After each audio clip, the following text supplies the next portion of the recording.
Okay, welcome everybody. Appreciate you all joining on this lovely afternoon. So I will just crack on really straight into the session. So today we're going to be talking about data security in an AI-driven world. My name is Luke Elston. I'm the Microsoft Practice Director at CyberOne, and I get involved in anything Microsoft related. The first half of this session will be non-Microsoft related, and then we'll get into some discussions around Purview towards the end of the session. So for those of you that have joined me on a webinar before, you'll know that I like to always present some stats at the beginning to kind of ground us all in reality. And the reality is that cybercrime is continuing to grow. And the stats on screen are really quite interesting. So, from a GDP perspective, if you were to group all of the cybercrime up together and kind of think of it as a country, cybercrime would be the third largest country by GDP. So, a bit over $10 trillion. So, a large amount of money. And then on the right-hand side, you've got the annual growth rate. So cybercrime is growing 15% year on year. Um, so over double the next largest country. So I think the real takeaway here is that this is a continuing trend. These stats have been continuing to increase year on year for the past few years. Statista are the source for these, and they do some great reporting on it. You can see up at the top, by 2031, we're expecting over $12 trillion of GDP in cybercrime. So really quite significant numbers. If we take that a step further and look at some other interesting stats. So if we look at the average cost of a data breach globally, in 2024, that was 4.88 million. Now, interestingly, in 2025, that dropped slightly to 4.40 million. I think that is really quite interesting because what it's showing is that although cybercrime is on the increase, which I'm sure we're all well aware of, the actual average cost of a data breach has reduced slightly, which implies to me that organizations are getting smarter. They're understanding and taking cybercrime more seriously, and therefore we're seeing actual reductions in the cost of a data breach. Now, these are the global numbers. If you were to look at the numbers specific in the US, they're actually over double. So it's sort of 10 million plus dollars for a data breach over in the US, just out of interest.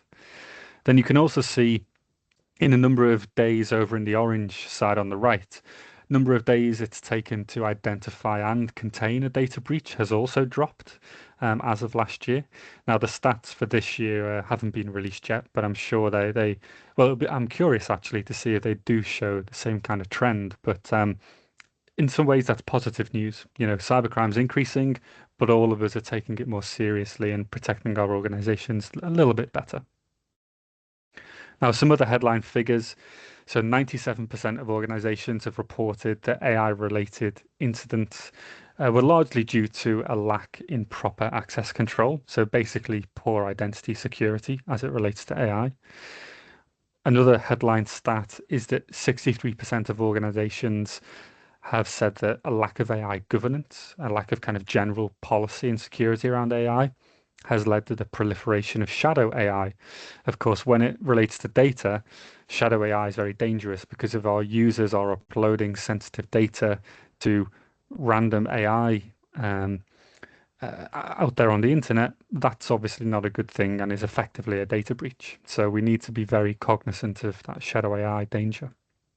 And then lastly, almost $2 million of cost savings can be achieved from actually using AI in a defensive manner, using it for good, not bad. So quite interesting there to flip some of that narrative on its head. So with that kind of ground setting, and now hopefully we're all on the same page here, I want to move on and build up an idea of what are the core dangers when it comes to data security in an AI world. So historically, most organizations just simply do not secure their data well enough. That's just a fact.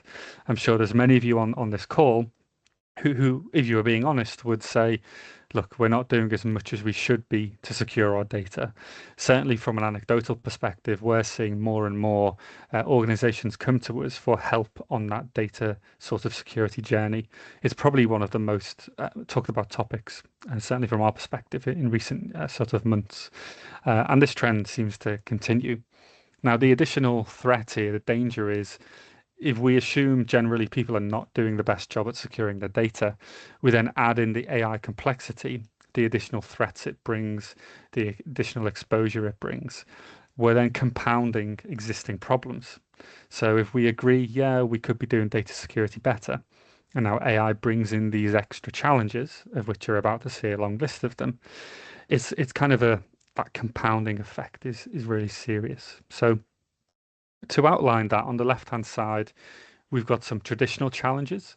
I won't go through all of them, so just skim down that list. But traditional challenges are things like how much sensitive data do we have? What are the types of it? So if we got 10,000 records of PII, how do you know that? How do you quantify it? Where is that data stored? Is it on-prem? Is it in the cloud? Who has access to all of that data? So these questions are simple to ask, but very complicated to answer. And overcoming all of those traditional challenges takes organizations often years. And ultimately, we don't have years. The threats of AI-powered cyber attack are here right now.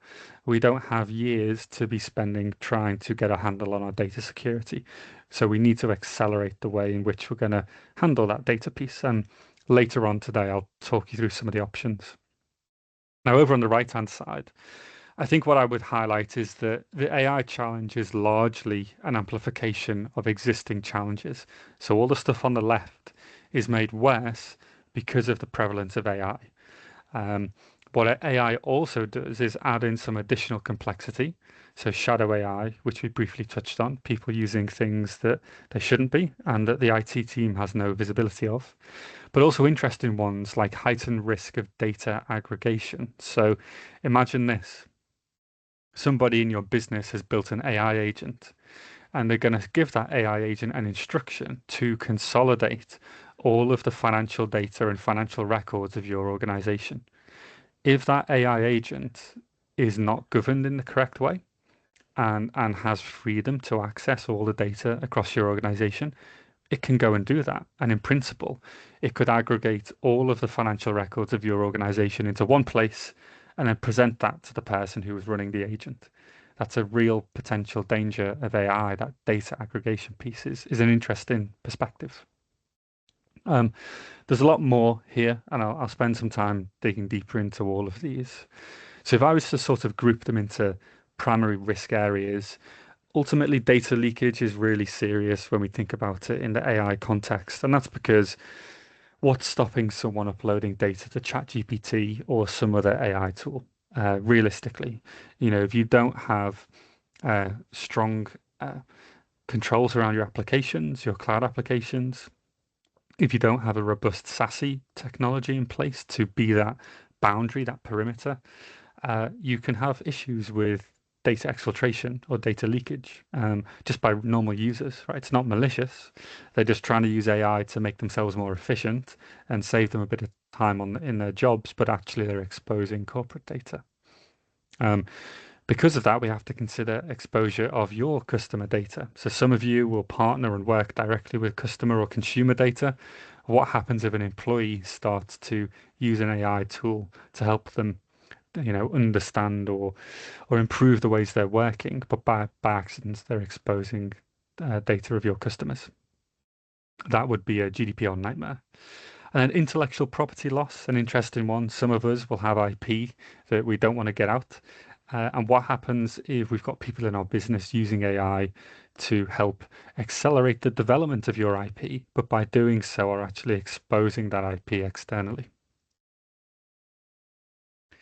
Now, on a similar principle, if we think of supply chain, I'm sure we all appreciate the core risks there, but let's add AI into the mix. So, are we using third-party AI services? Are those connecting via APIs to our actual organization? And if they are, what are those third-party AI systems doing?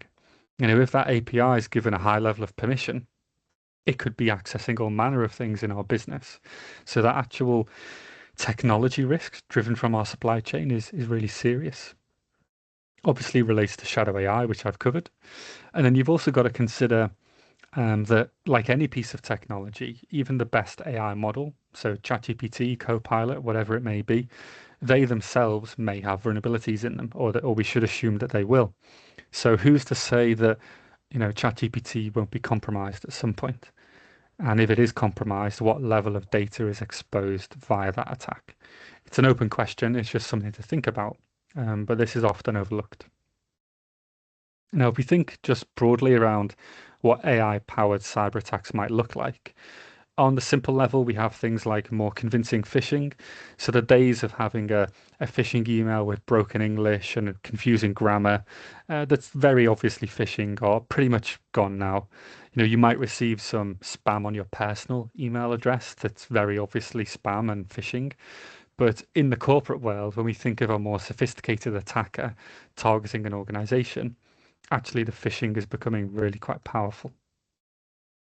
What we also have is automated reconnaissance. So, and a typical sort of step any attacker will take before they launch an attack on your business is to learn about you. So they'll look at your website, they'll look at LinkedIn profiles, but now they don't need to do that manually. They can just use AI to do that, and they could use freely available AI. So any of the AI tools that we all use day to day, if you prompt it with the right question, hey, I'm doing some investigative research on CyberOne. Tell me about their business. Tell me about their key stakeholders. Where are they located? How many employees do they have? All of that detail. Have they ever had any disgruntled employees? Have they been in the news for some reason? All of that aggregation of information can be performed via AI, and that reconnaissance can happen very rapidly into a real deep level of understanding. And obviously, then using AI speeds things up generally. So any existing cyber attacks that just have an AI layer added to them will potentially become more efficient and more dangerous. And then the fourth major area around primary risk, I've thrown in regulation here because certainly in the UK and the EU, we're seeing much more regulation come in. So GDPR, we all understand and know about. Beyond that, though, we're seeing the Cyber Resilience Bill and the Act. And we're also seeing the EU AI Act as well. So these are additional levels of regulation, and these are in direct response to cyber attack. So for those of you, I'm sure many of you are aware, but in the UK last year, and even into this year, we had some really serious cyber attacks. So Jaguar Land Rover, Marks and Spencers, for example, had serious cyber attacks that took their businesses down. Now, why has that led to more regulation? Really, the core reason is that when you take out a large business, it affects that country's economy. So when JLR, when M&S went down, the UK economy suffered millions, if not billions, of pounds of loss. It affects multiple supply chains, and because of that, it affects our government. And so the government take notice, and they build out these new bills and acts to regulate and enforce good cybersecurity posture. So regulation generally, in my view, is not always a good thing, but it's driven from a good intention. The idea is to encourage us all to secure our businesses, which is the right thing to do. But that means we have to abide by more red tape, which of course is challenging. Okay, so a couple more stats that I thought would be really quite interesting. So 80% of leaders cited leakage of sensitive data as their main concern. So what we can say is the vast majority of organizations and individuals are concerned about that loss of data, whether it's a malicious attack or an accidental leakage. Doesn't really matter. We just don't want the data that our organization relies on to leave our organization boundary. We've then got 78% of users bringing their own AI to work. It's a bit like bring your own beer. You've got bring your own AI. The danger is, of course, our organizations don't know or may not have visibility over what those AI tools are. Then 77% of organizations are concerned about direct prompt injection attacks, and 11% are actually extremely concerned, apparently. So pretty much everybody is concerned to some degree. And then 55% of leaders lack the understanding of ultimately how AI is regulated, what governance and controls do we need? And they're asking the question, help us out with this. And some of you may be on the call here who fall into that last camp. So hopefully I'm going to answer some of these questions today. Now, before I do, I wanted to just raise quite an important point that I think gets overlooked. So specifically around data leakage through AI prompts. So I'm going to take you through a very high level example here. So an employee is working with a customer of your organizations and they need some help on the contract. So what they're going to do is ask AI to summarize that actual contract itself so that they can gain a better understanding of it. They don't have to read 50 pages. They get AI to read the 50 pages and give them a summary. So they paste the entire contract into a public AI tool, ChatGPT or something else. Now, interestingly, you could say that no breach has occurred, right? There's been no compromise of your organization's integrity, and there's been no cyber attack. But what has happened is that sensitive data has left your organization. Um, so the question here, and it's rhetorical because I think we all will agree on the answer, but would you consider this a data leak? I think the only answer is yes. So although there is no malicious intent, although there was no hacker, no cybercrime, there was no actual compromise of our organization's security, so to speak, we've still had a situation where sensitive data has left our business, and that's a problem. So this is how we should be thinking around even the basic use of AI. And because of this, what I would say is the problem is twofold. Or really, it's two sides of the same coin. So data security and AI security, you have to be thinking about these things in combination. It's really one conversation here because they're so intertwined. And hopefully I've outlined clearly why that is so far. So how do you actually go about protecting your data? So I'm going to say you need to do the basics right. And then obviously, what are the basics? So we need to educate our end users. We need to help them understand ultimately how to handle data and also how to handle data in alongside the use of AI. So that example that we saw on the previous slide, yeah, don't just upload customer contracts into general AI. You are in a way exposing data. Yeah, it's unlikely ChatGPT is going to be malicious, but you are ultimately exposing corporate data. So we need lots of end user education. And really, that's the first one on here because without that, the rest are going to struggle to help make a difference. What we then need is DLP controls, so actual technology-led controls. So it is possible to use DLP to prevent that example that I gave. So that individual who uploaded the customer's contract, you can use DLP to prevent that. So if you're using Microsoft Purview, and we'll come on to that shortly, you can use that to actually prevent somebody from uploading that document to a third-party AI in the first place. So the technical controls can be extremely powerful. The next one is shadow AI. Again, the Microsoft ecosystem has an answer for us here. We can use Purview, we can use Defender for Cloud Apps, and a few other technologies. But the idea is we should be actually explicitly blocking certain AI usage. So internally in CyberOne, for example, what we have is a default block that says nobody can use any AI tools. And then we have an exception to that, which allows the use of Microsoft Copilot and ChatGPT. Now, outside of our developer team, those are the only two systems that everyone in our business can use. Everything else is explicitly blocked. Now, we use a combination of the Microsoft ecosystem as well as Zscaler to achieve that. And it's a belt and braces approach. Okay, you have Zscaler as that SASE tool sat on your network boundary, and that is essentially blocking access to cloud applications, the websites themselves. What you then could have is use something like Intune or Defender for Cloud Apps to explicitly block the installation of local applications on your devices. And between that combination of solutions, you can really heavily minimize shadow AI. Moving on to the next one, classifying your data. So all I mean by this is actually marking your data. So is this file highly confidential? Is it confidential? Is it general use? Is it public information? What is the data? Actually define it, put a label on it. It's extremely important because some information, it's okay for it to leave your organization. Actually, some of it you want to. If your business is publishing blogs or publishing emails, marketing campaigns, That's the type of data or information that you want to leave your organization. So it should be flagged as public information, for example. But of course, if you're dealing with PII, customer contracts, financial records, yeah, that should probably be highly confidential or even top secret, maybe. So classifying your data is key. And the classification of your data allows you to link it to the DLP controls and the data retention controls as well. So on that data retention piece, a general problem is organizations don't have a good grasp of how much data they have.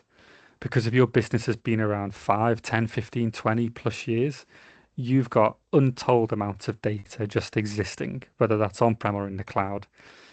What you need to do is put in some retention policies that say anything older than, make up a number, 2, 3, 4, 7 years, needs to be automatically purged and deleted. That kind of base control should be something you are considering, if not already have in place. Now, some of you may say, well, what happens if we accidentally delete something that we needed? Well, that's where you come back to the classification. Because what you could say in your data retention policy is delete anything that's not classified. But anything that's, say, highly confidential, we're going to retain that for 10 years instead of 5, for example. So you can be custom and bespoke with these things, but you should have these base controls in place. And then finally, probably the most obvious one, encrypt the data. So if you're marking something as highly confidential, that label is just that. It's a label. It's a tag on a new pair of jeans that you're buying in the shop. It just tells you information, but it doesn't actually secure the pair of jeans. It doesn't secure the data. So what you want to do is encrypt those files.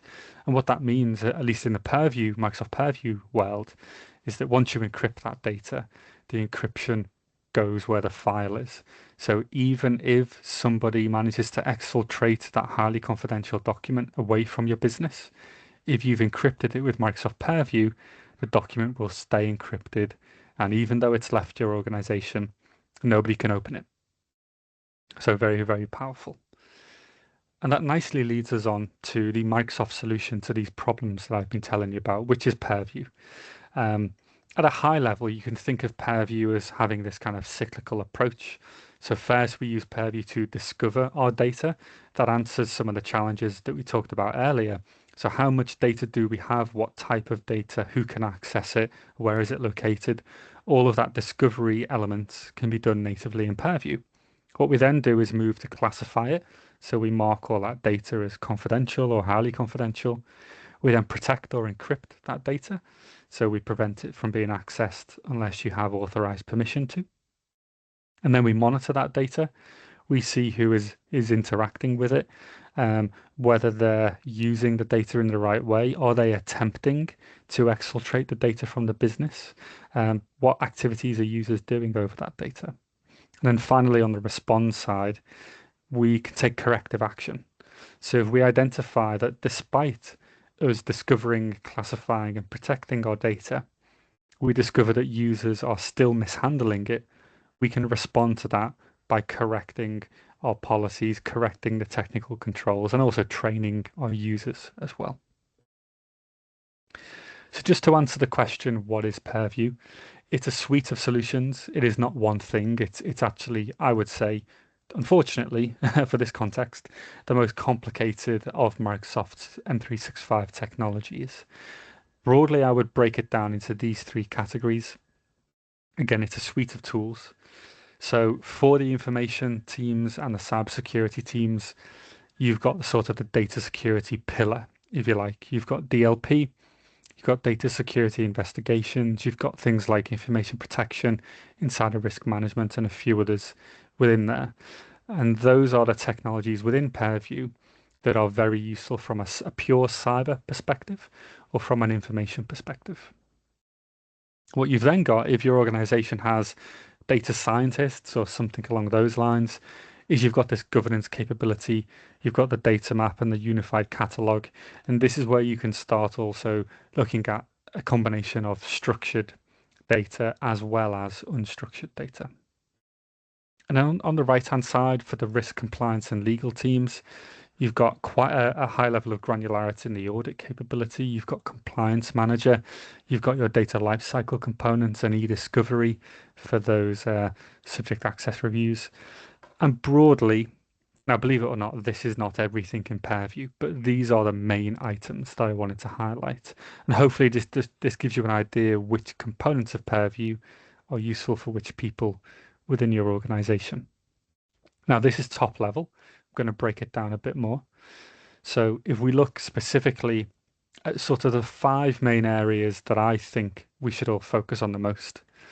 Number 1 is DLP.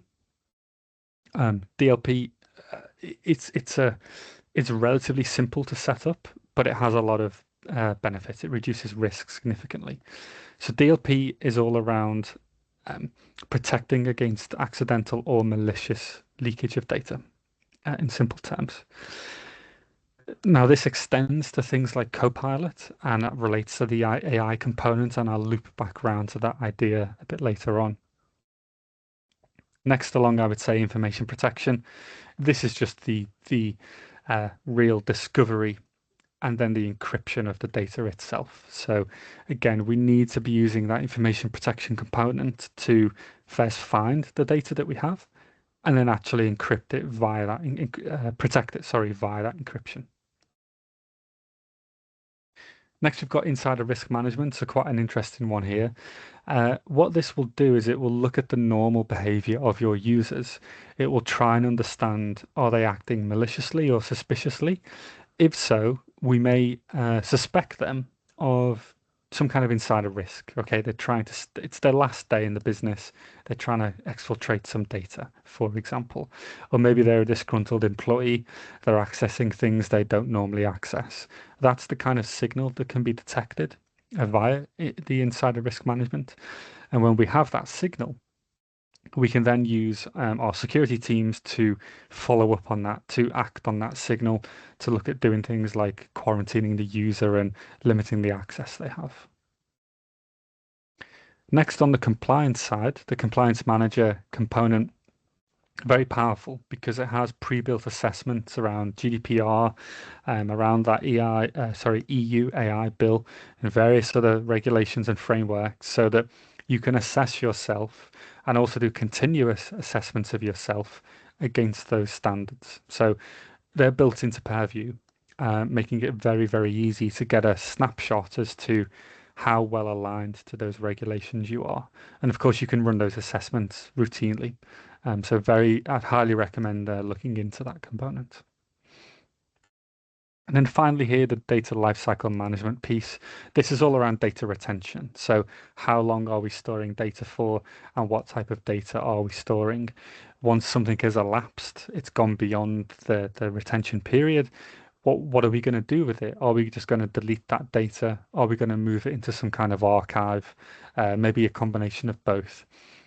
So yeah, that retention of data, very important. So to paint a clearer picture, what I wanted to do is just show a couple of screenshots of Purview. So in here, we have one of the newer features. You can see on the upper left-hand side, you've got DSPM for AI. So data security posture management for AI. And within here, we have a data assessments component. So what you're seeing on screen is an assessment that was ran against a SharePoint library. And you can see in the top row of the table in the bottom half, Obsidian merger, as well as a few other SharePoint sites. Okay, so with these assessments, you can point them at a location, and you can basically say to Purview, go and assess my risk. How much data do I have? Who's accessing that data? How frequently? Is any of the data containing sensitive information? And you get a report back in the form of this tabular view showing you all of that context. Okay, so we don't have to manually go and assess these things. We just ask Purview to do an assessment and it pulls back all that information. Now, as I mentioned, Obsidian here is the example that I'm going to use as a bit of a theme throughout the next few slides. This is related to both DLP, but also Microsoft Copilot. This starts to become intertwined again. And what we're seeing here is within this overview of the Obsidian merger project, that within that SharePoint site, there was 8 labels discovered, and 5 of those were referenced by Copilot. So what's that telling me is that within that SharePoint location, we've got 8 files that are marked with a label. That could be, for example, highly confidential. And what we've also got is Copilot referencing those labels, which tells me that a user or potentially an agent is actually querying or interacting with that sensitive data somehow. Now, we can drop down into these menus to figure that out, but just for the purposes of time today, I wanted to show you another feature, and then I'll loop back to this later. So I mentioned the EU AI Act. Here it is. So within the Compliance Manager feature of Purview, we can basically run an assessment against our organization, looking for whether we align to or deviate from the EU AI Act. And you can see in here, this is basically a list of remedial actions. So each one of these items is worth a number of points. So if you're familiar with Microsoft Secure Score, there's kind of a gamified point system where the more items you remediate, you gain points, and the more points you have, the more secure your business is. The same idea here, it's gamified. And the idea is, if we were to remediate this list of findings, we could say that our organization is then aligned to the EU AI Act. So again, Purview makes it really, really easy to get that definitive list. Where are we missing the right controls? It tells you what those controls are. It suggests how you fix them, and you can go ahead and automate some of those fixes as well. So again, a very powerful component. That's the compliance manager element of Purview there. So far, sort of what we've learned about Purview is that it helps you know your data. It helps you know who can access it. It can then actually enforce the protection of your data through encryption.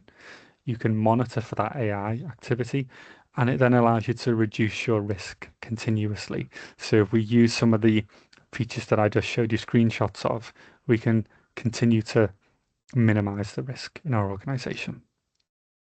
Now, it's a bit of a segue because I've mentioned Copilot a few times. I wanted to talk about the synergy between it and Purview. There's quite a lot, you'll be pleased to know. So none of your corporate data is used to train Copilot, and that's kind of what you would expect, in all honesty. But more importantly than that, none of your corporate data will leave your Microsoft tenant. So in that sense, it is a box within which you can safely use AI without risking your corporate data going elsewhere. So this is why we use it internally. We are a Microsoft house ultimately. And so Copilot has a lot of nice integrations, but at its core, we're safe in the knowledge that our data is staying only within our Microsoft tenant, okay? Microsoft are not taking it elsewhere to train their models. Now, beyond that, Copilot will honor the existing access permissions that are set up in your tenant. So if a user uses Copilot and says, give me all of the HR records for the past year, tell me all the salary information of my colleagues, if they don't already have access to that data, Copilot will just reject that prompt. It will just say, nope, you don't have permission to access those files. But equally, if they do have permission, then Copilot will honor that permission and it will give them access to those documents. So it goes both ways. Copilot will listen to what Purview has, what has been defined within Purview. And this is why, again, going back to one of the earlier slides, data security and AI security are two sides of the same coin. You have to be thinking about them in conjunction. So if we're doing a good job of securing our data in Purview, that will naturally do a good job of securing our data in the Copilot world. Auditing, so DSPM, we just saw a screenshot of that, where you can do those automated assessments. So what that will show you is what sensitive data has been accessed by Copilot.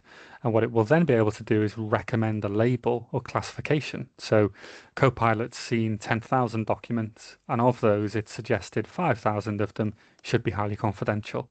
Well, now what we've basically done is used AI to help classify our documents. And we've massively sped up that process of doing so. So very powerful. Okay. So An important element to understand is that if somebody does ask Copilot a question, so give me all of those HR records, and let's say they do have the permission to view it, and Copilot brings those records back to them. If those records are marked as highly confidential, then the actual prompt session, the actual Copilot chat that the user is within, that chat itself will inherit the highly confidential protection.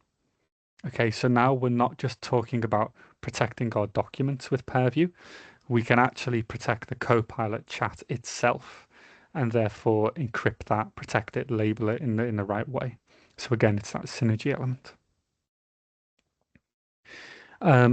What you can also do is say, actually, anything that's highly confidential, I want to explicitly ban Copilot from ever interacting with that data.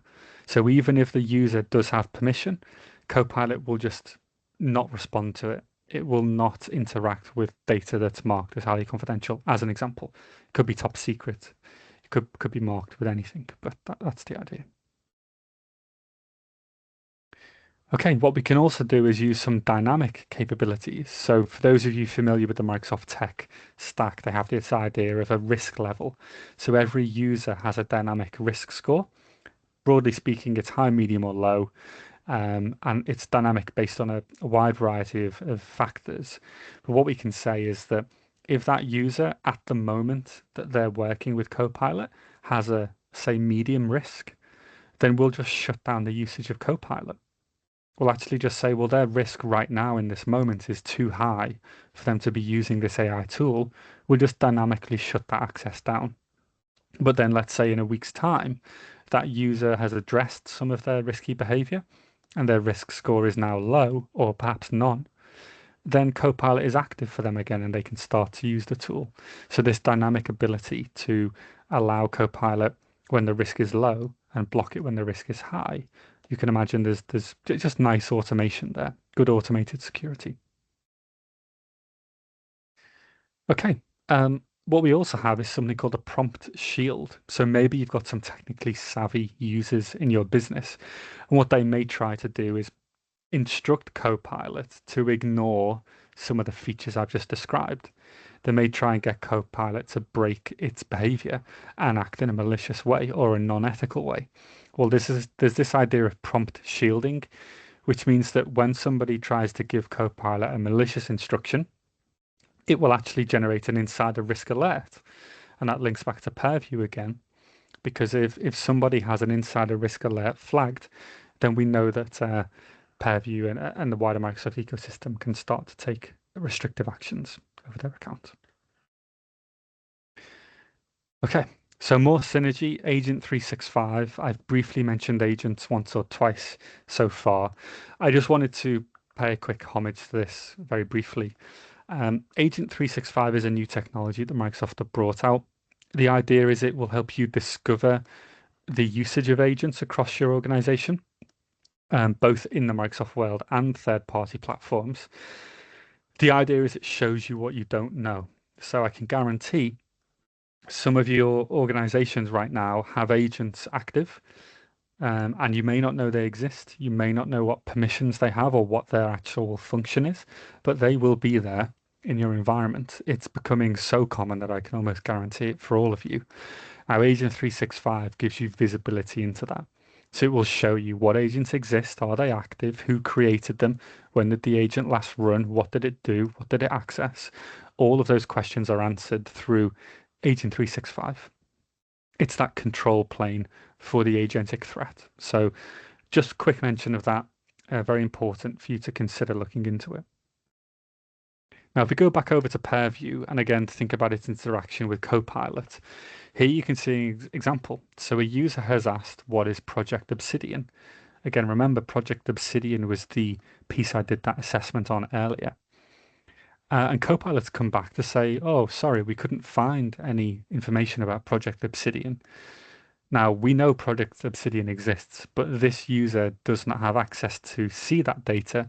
And so Copilot has basically feigned ignorance and said, oh, I don't know what you mean. This is one of the protections that integrates Purview and Copilot. To give you another example, let's say that let's do it the other way around. So on the left-hand side, I've got a document about Project Obsidian, I'm going to copy and paste that into Copilot and ask it to, write up a document, summarize something for me. What can actually happen is that Copilot then, ChatGPT in this instance will um, ordinarily would say, great, yeah, I'll read all this sensitive information. But what's happening here is that Purview's DLP controls are blocking that ability. So I'm not able to copy that Project Obsidian data into a third-party AI because Purview is preventing that DLP, right? That data loss. Okay. So with that said, let's just think about the bigger picture here. So as a kind of sort of summary at a high level, what we've learned is that AI amplifies risk. Okay, it makes everything more dangerous. It's a force multiplier for both good and bad. And what I want you to think about post this session is that what I've largely talked about is data security in relation to AI security. But what we should be considering is the full scale threat. So in order to protect your organization from AI attacks, you have to have good identity security, good device security, good application, network, infrastructure, cloud security. All of those individual components have to be strong because, again, AI amplifies risk. It's a force multiplier. So beyond just the data bit, we need to consider our whole organization. And that's very important because let's say that we secure our data very, very well. We utilize all of Purview's capabilities. We encrypt all our data. We do a really great job of it. But then we ignore our identity security. So if one of our users is compromised and that user just so happens to have access to sensitive documents, well, they're going to be able to open them. The bad guy can open them, okay, because they got there via a compromised user. And that compromised user happened to have access to those top secret files. So we can't just think about data security in isolation. We have to consider the identity part of the attack chain, the device part of the attack chain, and all other aspects of your organization. So that's the bigger picture that I want us to all understand. So in terms of next steps and how I'd recommend moving this idea forwards, on the left-hand side in yellow, if you'd like a bit of consultancy, what we offer is sort of a 30-minute session where with myself or one of my team, and we'll talk through your organization's specific scenarios. We'll talk about the specific challenges you have, and we'll think about how we can solve those together through that consultancy-led conversation. Now, if you're thinking actually I'm a bit past that and I need a more in-depth bit of help, over on the right-hand side, we've got two capabilities here. The first one is a Sure Map. A Sure Map is around identifying risk across your entire organization. So it's a series of workshops that we run together, and together we build up this picture of where the risks are across your entire business, and we start to map those out against the potential solutions. And ultimately, you end up with a roadmap and prioritize risks. Now, Assure AI on the far right-hand side is our AI version of this. So Assure AI is focused exclusively on AI risk. So again, what we'll do is through a series of workshops, we'll identify the AI risks relevant to your business. We'll start to map those out and help you understand how to mitigate the specific AI threats that you have in your organization. So both of those Assure engagements are very collaborative. It's done through workshops. It's done as a team. It's us working together to identify the risks and find solutions to them. So please, if any of that is interesting to you, drop something in the chat, reach out to any of our team, send me a message on LinkedIn, whatever you prefer, and we'll get in touch and see how we can help you. So with that, I'll just say thank you. Appreciate your time on today's session, and I hope you have a great day.